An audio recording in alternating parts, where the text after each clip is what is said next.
Mic off है। Sir mic off है आपका। जिसमें having two refracting sides,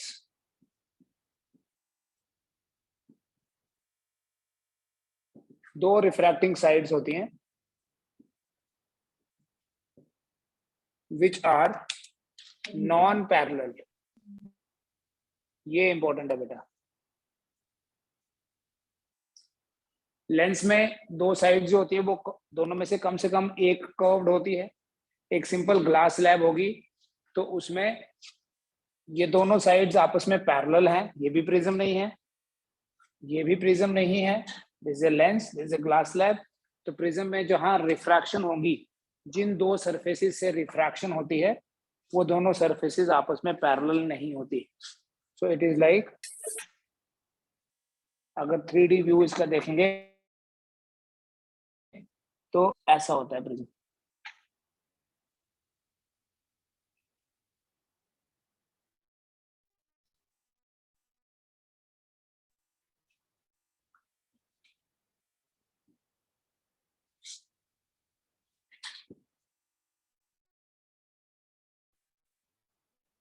ये जो ट्रांसपेरेंट नहीं होता, ये रिफ्रैक्टिंग साइड 1, ये 2, these are नॉन पैरेलल, मतलब they are intersecting somewhere.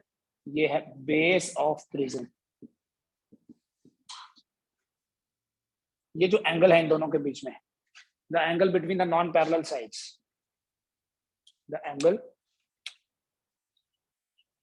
Between the non parallel sides is known as angle of prism. In non parallel sides के बीच में जो एंगल है उसे बोलते हैं एंगल ऑफ प्रिज्म। ठीक है, मोस्ट ऑफ द टाइम हम इस एंगल ऑफ प्रिज्म को ए से रिप्रेजेंट करेंगे। होमोजेनियस बोलने का मतलब यह है कि ये एक ही तरह के मटेरियल से बना है, मोस्टली एक ही तरह के मटेरियल से बना होगा। किसी स्पेशल केस में हम मल्टीपल मीडियम लेंगे। So this is view, most of the time it is glass.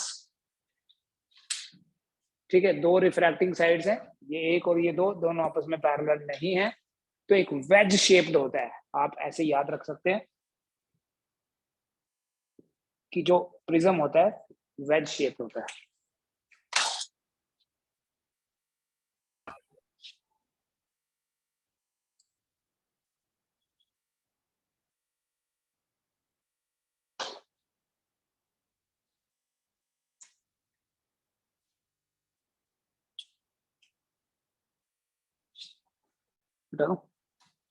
हम बात करेंगे बेटा रिफ्रैक्शन की। रिफ्रैक्शन कैसे होता है थ्रू ए प्रिज्म।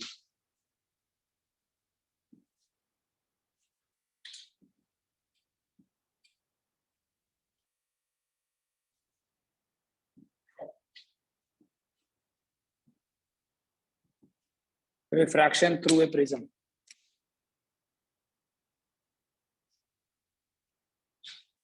प्रिज्म को हम रिप्रेजेंट करेंगे with the help of a triangle.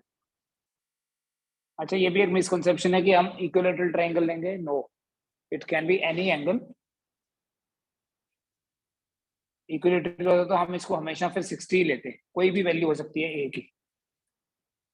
ठीक है, this is A, let this is A B and C. ठीक है, हम ट्रायंगल से रिप्रेजेंट करेंगे किसी प्रिज्म को। रिफ्रैक्शन कैसे होगी देखो, अगर ये कोई इंसिडेंट रे है, this A ray of light, तो ये फॉल करे, so we draw a normal hair.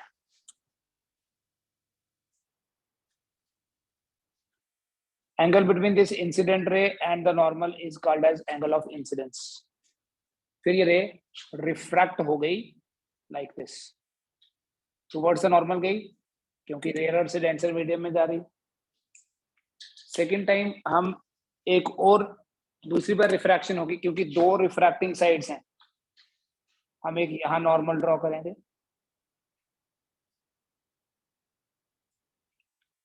और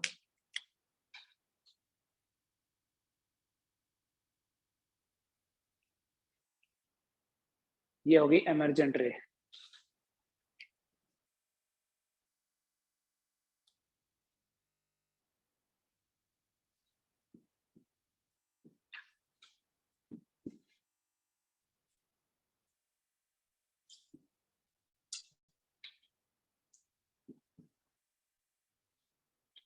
इंसिडेंट रे एंड एमर्जेंट रे, और बीच में जो आपको ये दिख रही है ये रिफ्रैक्टेड रे है। बेटा अगर प्रिज्म को हटा दिया जाए तो ये जो इंसिडेंट रे है इसका original path is like this,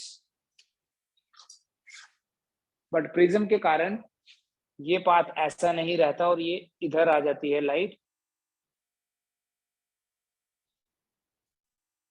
so this is angle of deviation. आपको पता है कि इंसिडेंट रे और एमर्जेंट रे के बीच में जो एंगल है उसी को बोलेंगे एंगल ऑफ डेविएशन। अगर रिफ्रैक्शन नहीं होती, अगर ये प्रिज्म नहीं होता तो this would have been the path of light, ऐसे ओरिजिनल पाथ, बट प्रिज्म की वजह से ऐसे आ गया तो कितना डेविएट हो गया उसे बोलते हैं एंगल ऑफ डेविएशन। तो पहले हमारे पास ये 4 एंगल हैं, देखो कौन कौन से। इंसिडेंट रे एंड नॉर्मल, इनके बीच में जो एंगल है that is angle of incidence है। रिफ्रैक्टेड रे एंड नॉर्मल के बीच में एंगल ऑफ रिफ्रैक्शन है। एमर्जेंट रे और नॉर्मल के बीच में जो एंगल है that is angle of emergence. After that, see here, ये है डेल्टा 1, ये है डेल्टा 2।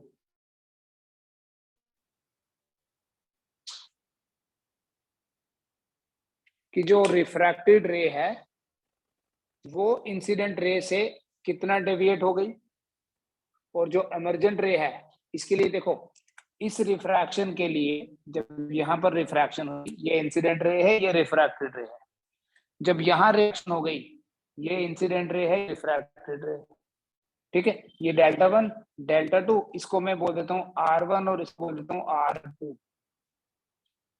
R2 बोलने का ये मतलब नहीं है कि ये एंगल ऑफ रिफ्रैक्शन है, ये कोई एंगल है जिसका नाम हमने R2 रखा है, ठीक है। इस पॉइंट के लिए तो this will be angle of incidence, ये है एंगल ऑफ रिफ्रैक्शन। बना लीजिए, ये डायग्राम कंप्लीट करो इसको।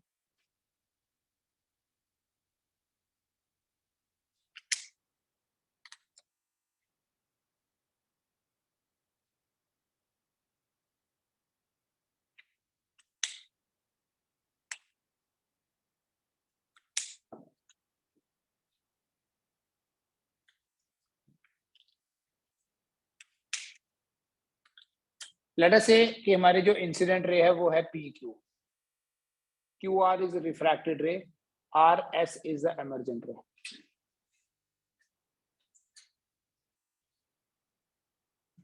ठीक है, इस पॉइंट को बोल दो T और इस पॉइंट को बोल दीजिए O।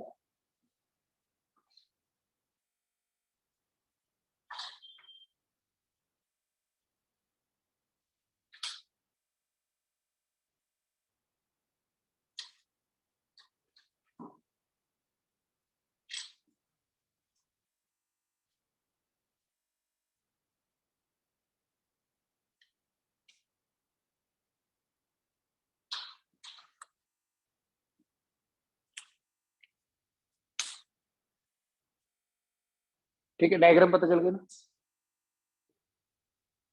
एट पॉइंट Q, अब डिफरेंट एंगल्स के बीच में रिलेशन देखो कैसे हमने डेवलप करना है। At point Q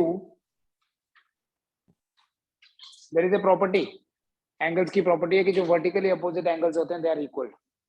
so when you apply this property here you will see I equals to R1 plus delta 1, I equals to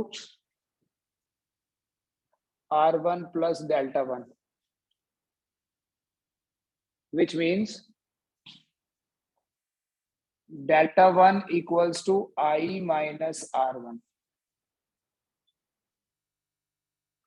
ठीक है, सेम लॉजिक अगर आप पॉइंट R पे लगाओ, at point R what you will see, R2 plus delta 2 E के बराबर है, दिख रहा है। R2 या E equals to R2 plus delta 2। तो यहां से बेटा डेल्टा 2 कितना आएगा? E minus R2।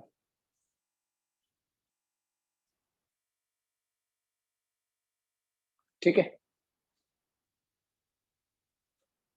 फिर अगर आप यहां देखें in triangle QRT, in triangle QRT दिख रही बेटा ट्राइंगल QRT में जो डेल्टा होगा that will be equal to delta 1 plus delta 2।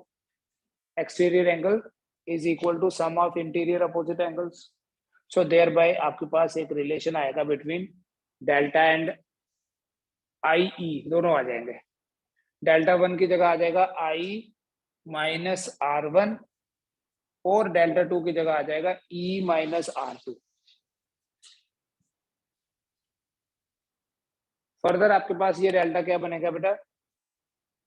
You write it as I plus E minus of R1 plus R2। Delta equals to I plus E minus R1 plus R2।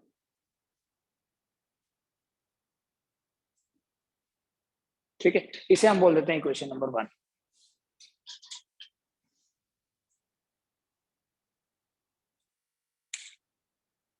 ठीक है, अगर आप यहाँ diagram से देखेंगे you can see this delta equals to I plus E minus R1 plus R2। Simple है, यहीं से देख के ही बता सकते हैं आप, इस एनालिसिस की जरूरत भी नहीं है। ठीक है, ज्योमेट्रिकल ऑप्टिक्स चल रहा है।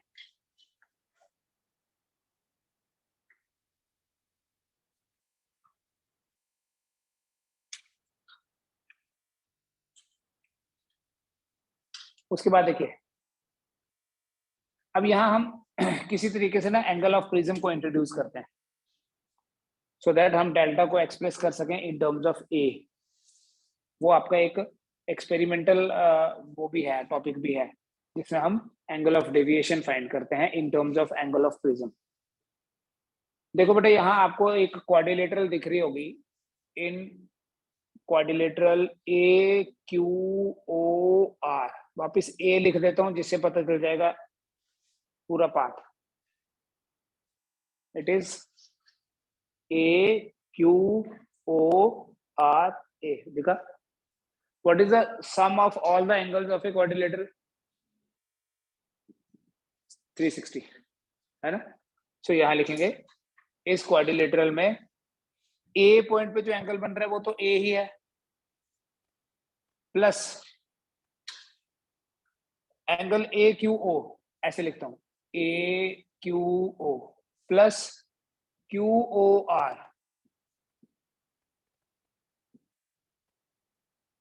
प्लस 1 2 और ORA। it is equal to 360 degree. The sum of all the angles of a quad is 360। अब एक चीज देखो ध्यान से, ये तो नॉर्मल था, और अगर ये नॉर्मल है, इसके नॉर्मल है ना, तो ये एंगल तो 90 हुआ। इधर से देखो या इधर से देखो, that means this angle AQO as well as ORA, ये भी तो नॉर्मल है, ये भी 90 डिग्री है और ये भी 90 डिग्री है। सो आपके पास आएगा A plus 90 plus QOR plus 90 equals to 360। ठीक है, दिस 90 प्लस 90 विल बी 180। तो A प्लस QOR कितना हो जाएगा? 180 ही हो जाएगा। ठीक है, यहां देखना एक बड़ा इंटरेस्टिंग रिलेशन और बनेगा। अभी आपको डायरेक्टली देखने से नहीं पता चलेगा। ये जो QOR है can be write 180 minus R1 plus R2। सोचो, क्योंकि QOR plus R1 plus R2 sum of all the angles of a triangle is 180। तो QOR अगर लिखना है हम ऐसे लिखेंगे 180 माइनस R1 प्लस R2 लिख सकते हैं, इक्वल टू 180 भी है।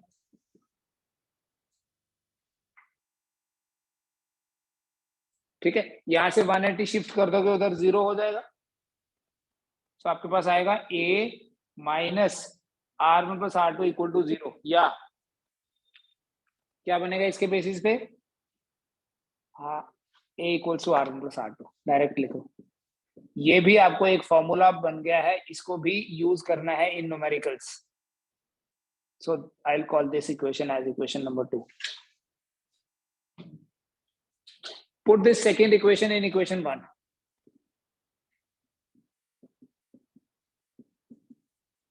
जब आप सेकेंड इक्वेशन को फर्स्ट में पुट करेंगे, so delta will be equal to I plus E minus A, या ये है बेटा फाइनल एक्सप्रेशन, इसको इक्वेशन 3 बोल देता हूं। ये इंपॉर्टेंट रिलेशन है जो आप डायरेक्टली यहां से देख के गैस नहीं लगा सकते, so that is why we proved it mathematically. Delta plus A equals to I plus E।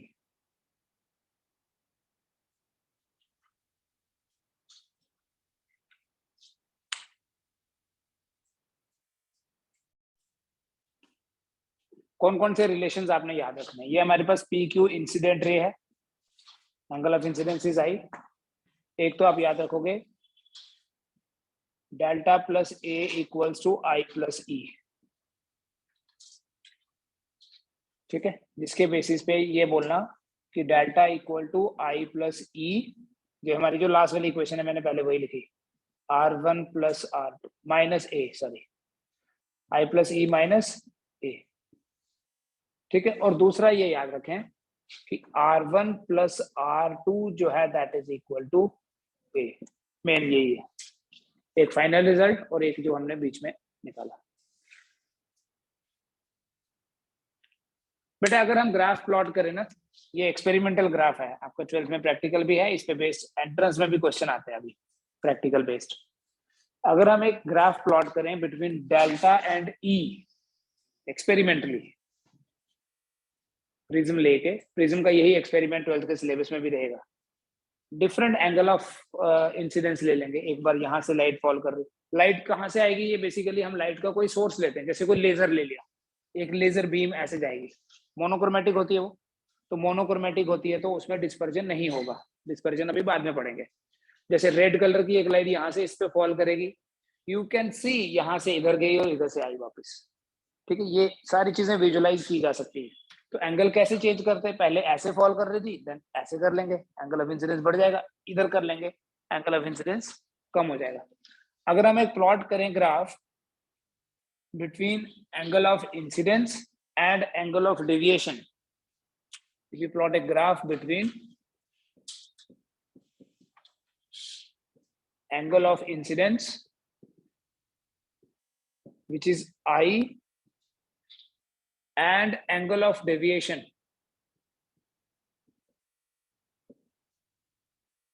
which is delta, तो देखो बेटा उस ग्राफ का शेप कैसा होगा।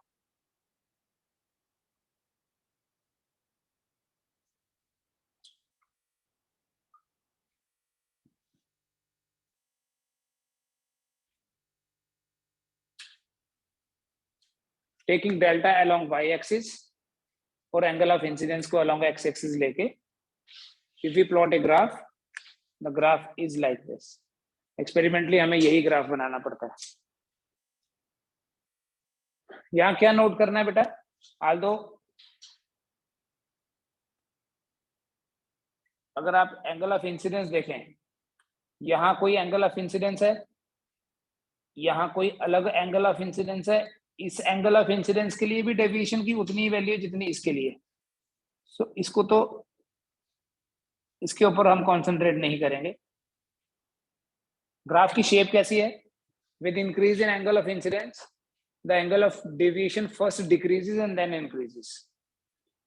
एक ऐसा एंगल ऑफ इंसिडेंस यहां आप अगर आप नोट करें, इस पे जो डेविएशन है, इस पे जो एंगल ऑफ डेविएशन है वो मिनिमम है। ठीक है, right on this statement. At a particular angle of incidence, graph के साथ ही लिखना, at a particular angle of incidence the angle of deviation is minimum. At a particular angle of incidence, the angle of deviation is minimum. This position of the prism,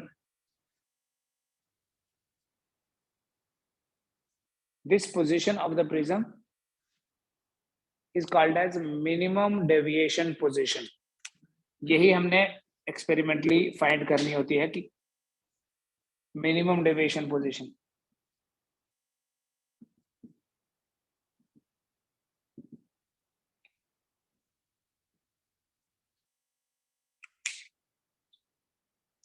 This position of the prism is called as minimum deviation position.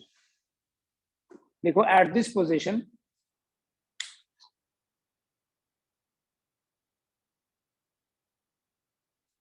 the refracted ray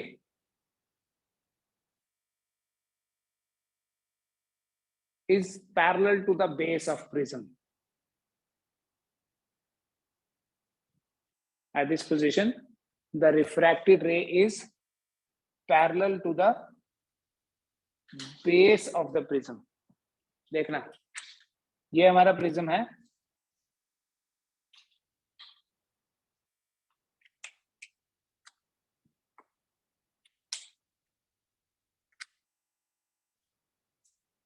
incident ray,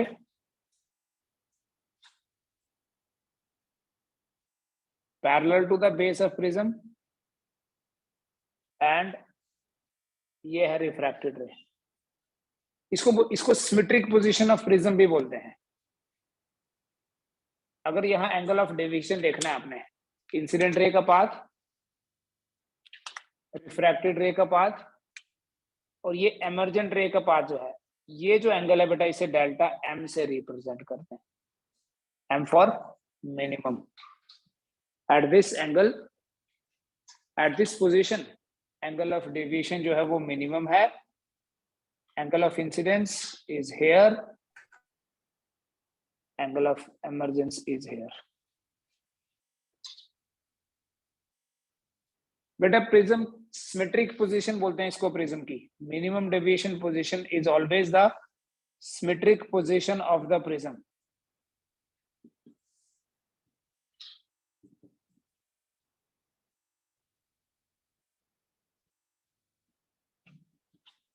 बेटा क्या मतलब है symmetric position का, समझना। Symmetric position का मतलब ये है, रे ऐसे जाए, रिफ्रैक्ट होके ऐसे निकल गई, या ऐसे आके इधर आ जाएगी। मतलब when I delta equals to delta M, इसको बोलेंगे मिनिमम डेविएशन पोजीशन। तब क्या होता है, दो चीजें, एक तो आई ई के बराबर and R1 equals to R2, दोनों को R ही बोल सकते हैं, क्योंकि देखो ये R1 है, ये R2 है, लाइट ऐसे गई पैरेलल। जब ये पैरेलल है, हर एक एंगल में नहीं ऐसा होगा, तो ऐसे आई, तो यही रे अगर रिट्रेस कर लेंगे तो it will take the same path, तो तब इसको R1, इसको R2 और इसको E बोलना पड़ेगा। सो बेसिकली वो तभी बोल सकते हैं अगर वो बराबर हैं तो, और ये होंगे भी। This is the experiment. जब आप एक्सपेरिमेंट करेंगे यू विल सी कि angle of incidence angle of emergence के बराबर है, और R1 और R2 दोनों आपस में बराबर हैं, दोनों को हम R के बराबर पुट कर देते हैं। हमेशा नहीं, सिर्फ तब जब हमारा प्रिज्म सिमेट्रिक पोजीशन में है, जब हमारे प्रिज्म की मिनिमम डेविएशन पोजीशन है। ठीक है, अभी इक्वेशन 3 देखो क्या बन जाएगी। The equation 3 is, actually equation 3 है क्या,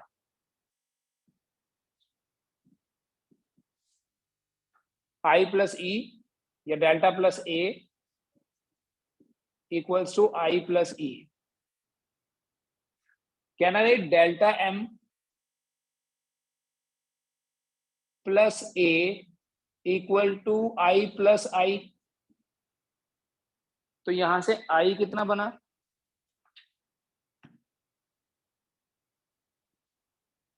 therefore I equals to delta m plus a divided by 2.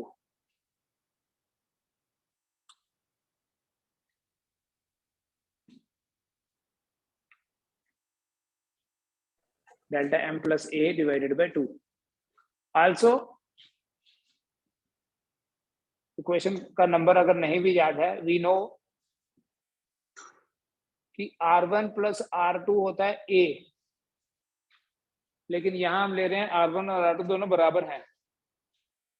Here R1 R2 दोनों को R लिख दें तो क्या बन जाएगा? 2R equal to A।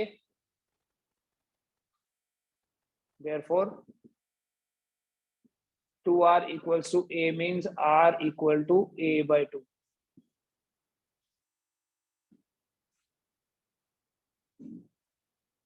ठीक है, जब हम प्रैक्टिकली डेल्टा एम फाइंड कर लेते हैं ना, तो यहां पर डेल्टा एम ए गिवन होगा प्रिज्म के लिए। ठीक है, एंगल ऑफ प्रिज्म गिवन होता है। डेल्टा एम का वैल्यू यहाँ पुट करके हमें आई मिल जाएगा, और अगर इसमें पुट करें ए का A by 2 that is R. अब देखो स्नेल्स लॉ, देख स्नेल्स लॉ के accordingly what is refractive index of the prism? According to Snell's law,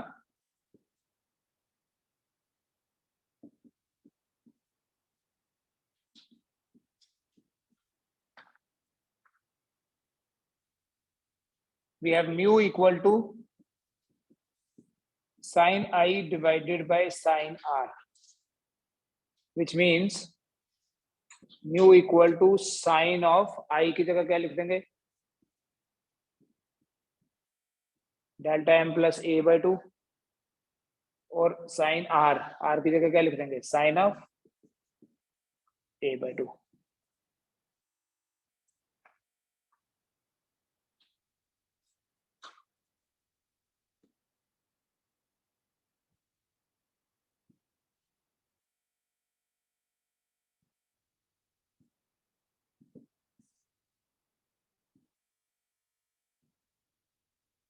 ठीक है, इस डिस्कशन में ये सबसे इंपॉर्टेंट फॉर्मूला है। हाल तो इसको डिराइव करने के लिए हमने दो और यूज किए। ये सबसे इंपॉर्टेंट फॉर्मूला है क्योंकि इसकी हेल्प से हम प्रिज्म का रिफ्रैक्टिव इंडेक्स फाइंड करते हैं। इसी फॉर्मूले को प्रिज्म फॉर्मूला बोलते हैं बेटा ऑप्टिक्स में। This is called as prism formula. Prism formula क्यों बोलेंगे? Because it is used to find, to calculate the refractive index of a prism. ठीक है, by simply calculating delta m you will be able to find out mu using this formula, this expression.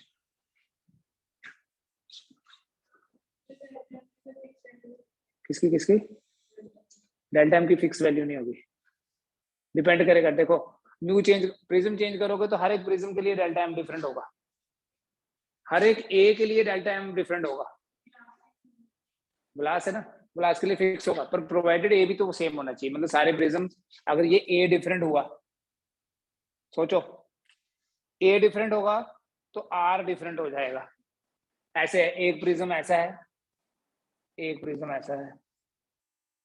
सिर्फ बड़ा मत देखो, इन दोनों refracting छोटा ही बना दो, चाहे इसका ए बड़ा है इसका ए छोटा है, तो सेम म्यू होने पे भी we can have different deltas.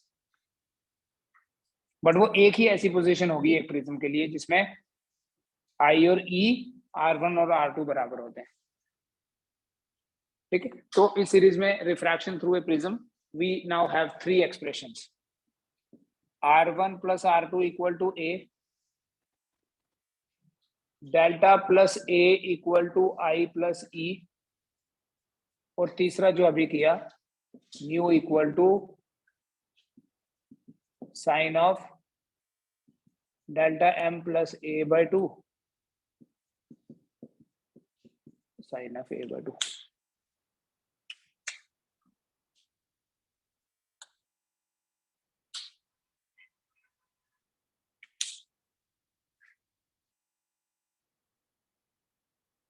ठीक है, देखिए angle of deviation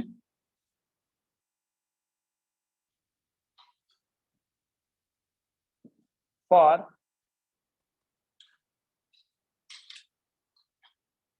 small angles, जिसको हम मिरर और लेंस में बोलते थे पैराक्सियल अप्रोक्सीमेशन। अब यहाँ तो प्रिंसिपल एक्सिस नाम की कोई चीज नहीं है, लेकिन स्मॉल एंगल्स बोल सकते हैं।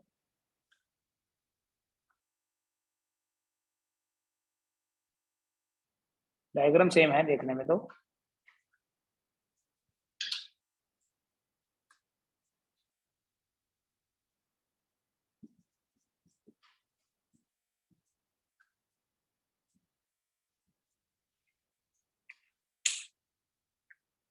ठीक है, सेम डायग्राम बना लो, मैंने जल्दी जल्दी बना ली।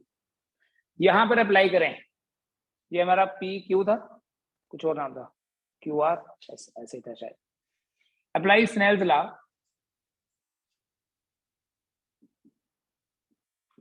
एट पॉइंट क्यू, क्या मिलेगा? Refractive index of glass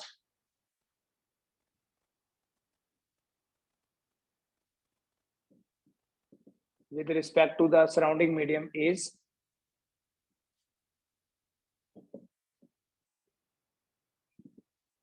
mu equal to sin I by sin R.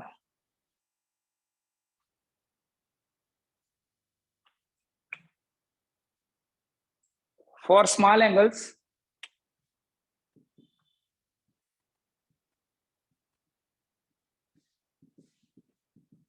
sin I equals to I and sin R equals to R. Therefore, sin I को I approximately equal होता है, sin R को R लिख देंगे, तो mu आपके पास रहेगा I by R। I हो गया बेटा mu R, R1 sorry R1 है ना यहाँ, I equals to mu R1। बिल्कुल ऐसे ही तरीके से E फाइंड करो। क्या करोगे? Apply Snell's law at point R, R point पे करो अप्लाई, फिर से यही चीज फाइंड करो।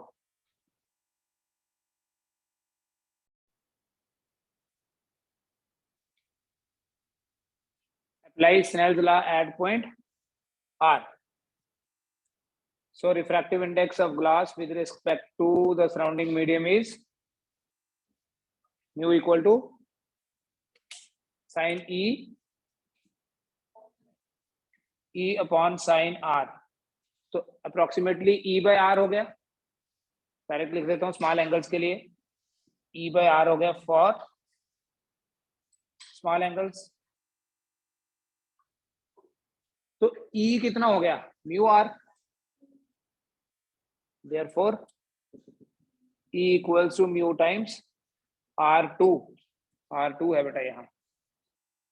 अब ये जो I और E की वैल्यूज हैं, इनको थर्ड इक्वेशन में पुट करना। बेसिकली इंडिपेंडेंट टॉपिक्स हैं सारे, जरूरी नहीं है कि थर्ड इक्वेशन आप डिराइव करें, आप डायरेक्ट लिखें। We know delta plus A equal to I plus E, therefore delta plus A equal to I plus E will become mu R1 plus mu R2। Mu common ले लीजिए, R1 plus R2 हो जाएगा, ठीक है। और R1 plus R2 तो A होता है, वी हैव प्रूव्ड, मैंने बोला था इसको बड़ी बार यूज करेंगे। So delta plus A is equal to mu into A। So what will be delta? Therefore mu A minus A, और डेल्टा इक्वल्स टू, क्या लिख दूं final result? Delta equal to mu minus 1 into A। लेकिन ये general formula नहीं है, ये general formula है, मतलब अगर आपको जनरली इन जनरल कैलकुलेट करना है delta, you will write it is equal to I plus E minus A. ये कंडीशनल है, म्यू माइनस 1 इंटू ए जो है ये कंडीशनल है, मतलब इसका स्पेशल केस है। This is for small angles. ठीक है, delta equals to mu minus 1 into A जो है it is valid for small angles, and delta equal to I plus E minus A is valid for, is a general formula. Small angle of incidence, small angle of angles बोलो ना, आई R1 E R2 सब small. तो जब आई और are small होंगे तो सभी, तभी तो लिखा साइन आई बाय साइन ई लिखा था, या sign I by sine R1, तो आई भी स्मॉल है R1 भी स्मॉल है, that is why it becomes I by R1। ठीक है, लेकिन ये जो फॉर्मूला है बेटा स्मॉल एंगल के लिए वैलिड तो है, but this formula gives a very important information कि जो एंगल ऑफ डेविएशन है वो रिफ्रैक्टिव इंडेक्स पे डिपेंड करता है, और किसी भी मीडियम का refractive index in general constant नहीं है। मतलब मैं बोलता हूं ग्लास का रिफ्रैक्टिव इंडेक्स 1.5 है, so this is not for every wavelength of light.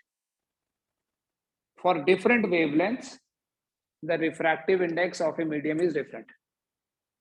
Red के लिए कुछ और वैल्यू होगी म्यू की, वॉयलेट के लिए कुछ और वैल्यू होगी। सो जब हमारे पास कोई ऐसी लाइट है, कोई ऐसी बीम ऑफ लाइट है जिसमें बहुत सारी वेवलेंथ्स का कॉम्बिनेशन है, जैसे white light consist of 7 wavelengths, तो हर एक वेवलेंथ के लिए म्यू डिफरेंट होगा, और जब हर एक वेवलेंथ के लिए म्यू डिफरेंट होगा तो हर एक वेवलेंथ के लिए डेल्टा डिफरेंट होगा। So every wavelength, wavelength means colour, every colour is deviated by different angles, इसी को बोलते हैं डिस्पर्जन ऑफ लाइट। क्या रिलेशन है बेटा डिस्पर्जन, हम कैसे इसके बेसिस पे ही जस्टिफाई करते हैं, देखो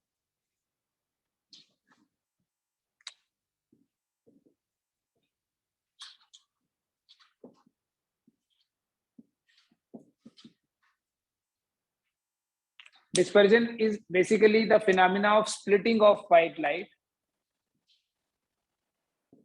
splitting of white light into 7 colors. Why 7 colors? Why not 8? Because there are 7 colors. White light में है ही 7, ठीक है, natural 7 colors. For different colors,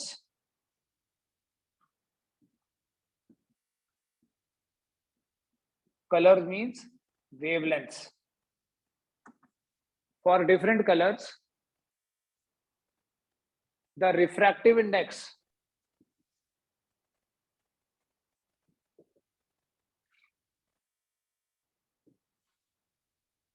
of medium is different. Different colours के लिए मीडियम का जो रिफ्रैक्टिव इंडेक्स है वो डिफरेंट है, और जब मीडियम का रिफ्रैक्टिव इंडेक्स डिफरेंट है तो ऑब्वियसली डेल्टा डिफरेंट होगा। एक रिलेशन है बेटा, this is called as Cauchy's relation, directly आपको याद रखना है। According to Cauchy's relation, mu equals to a plus B by lambda square plus C by lambda 4, ऐसा रिलेशन है, प्लस डी बाय लैम्डा 6। ठीक है, इसके डिटेल में जाने की जरूरत नहीं है, यहां से इंफॉर्मेशन कलेक्ट करो क्या मिल रही है। जितना डेल्टा ज्यादा होगा म्यू उतना कम होगा। A, B, C are called as Cauchy's constants.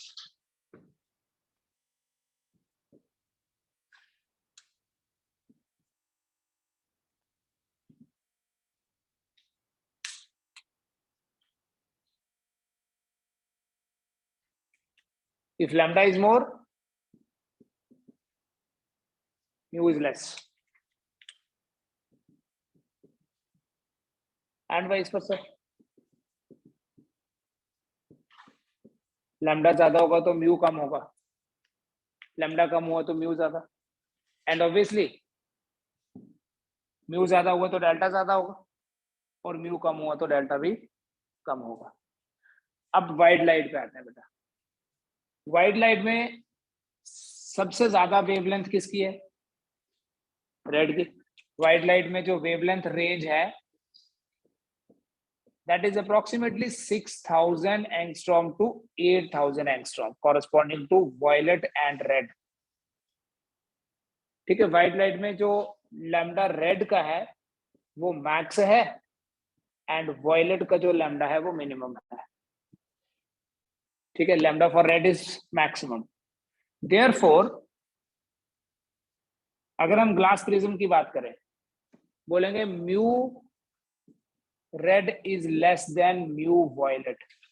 इसको ये नहीं पढ़ना कि रिफ्रैक्टिव इंडेक्स ऑफ रेड, इसको तो पढ़ेंगे वेवलेंथ ऑफ रेड। इसको पढ़ना refractive index of glass for red, refractive index of glass for violet. Mu कम है, और अगर म्यू कम है तो डेल्टा भी कम होगा। तो सबसे ज्यादा डेविएशन वॉयलेट का, और सबसे कम डेविएशन रेड का होगा। जिसकी वेवलेंथ सबसे ज्यादा है उसका म्यू सबसे कम है, और म्यू कम होने से डेल्टा भी सबसे कम होगा।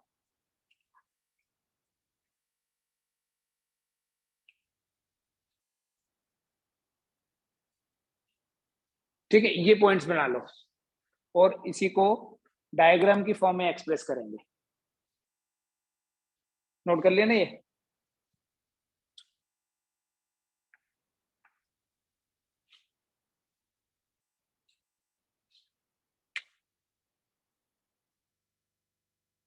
ये अगर हमारे पास एक प्रिज्म है एंड लेट अस से व्हाइट लाइट फॉल कर रही है,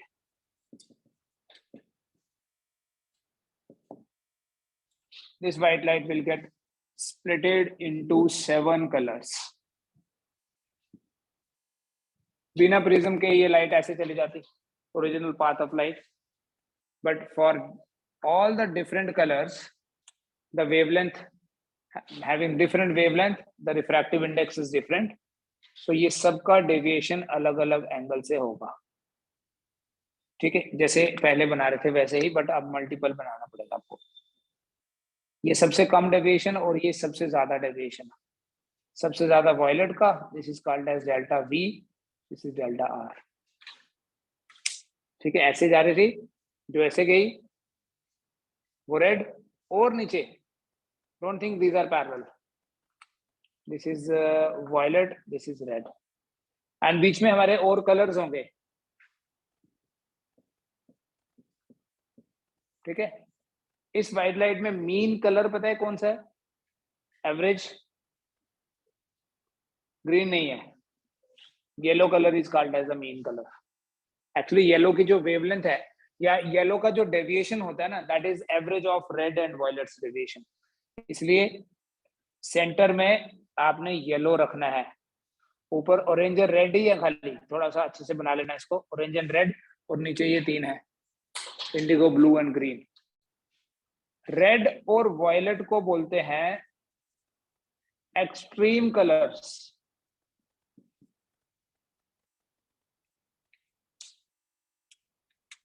and yellow is called mean color। ठीक है, मीन डेविएशन मतलब अगर आप मैथमेटिकली देखोगे, delta Y is equal to delta R plus delta V divided by 2।